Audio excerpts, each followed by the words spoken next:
Hi, என்னோட name வந்து ஆயிஷா. நான் திருநெல்வேலி பாளையங்கோட்டை என்சிஎஃப்டி ஹைட்ஸில் fashion designing diploma course 1 year course படிக்கிறேன்.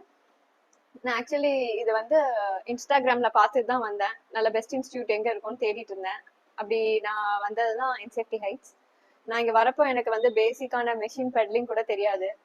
அது அது நான் ஒரு இதோட தான் வந்தேன், எப்படி நம்ம கற்றுக்க போகிறோம் அப்படின்ட்டு. ஆனால் இங்கே வந்தப்போ மேம்லாம் அதெல்லாம் ரொம்ப ஈஸி தான் அப்படின்ட்டு என்கரேஜ் பண்ணாங்க. நான் இப்போ பெடலிங் நல்லா கற்றுக்கிட்டு நல்ல ட்ரெஸ் டிசைன் பண்ண கற்றுக்கிட்டு இருக்கேன். ஸ்டாஃப்ஸ் எல்லாம் இங்கே ரொம்ப ஃப்ரெண்ட்லியாக இருக்கிறாங்க. நமக்கு வந்து ஏதாவது ஒரு டிசைன்ஸ் வேணும், அது என்ன டிசைன் நம்ம கேட்குறோமோ அந்த டிசைன் வந்து நமக்கு சொல்லி தராங்க. நீங்கள் சிலபஸில் இருக்கிறது மட்டும்தான் நாங்கள் வந்து கற்று தருவோம் அப்படின்லாம் சொல்கிறது இல்லை. நாங்கள் என்ன designs, sleeve designs, neck designs நாங்கள் நெட்டில் எது பார்த்து எங்களுக்கு பிடிச்சிருக்குன்னு நீங்கள் வந்து கேட்டாலும் எங்களுக்கு வந்து நல்லா சொல்லி தராங்க. 50% கட்டண சலுகை கொடுக்கறாங்க. நான் கூட பெரிய படிப்பு, பெரிய இன்ஸ்டியூட், பெரிய அமௌண்ட் கட்ட வேண்டியிருக்கும்னு நினைச்சேங்க. இந்த சான்ஸ் நல்ல சான்ஸுங்க. நான் இன்னைக்கே ஜாயின் பண்றேங்க. உடனே கிளம்பு. இப்பவே பாளையங்கோட்டை எல்ஐசி எதிரில் இந்தியன் பேங்க் மாடியில உள்ள என்சிஎஃப்டி ஹைட்ஸ் இன்ஸ்டிடியூட்டுக்கு போவோம். உடனே ஜாயின் பண்ணிடு. NCFT heights fashion beauty institute, Palayamkottai.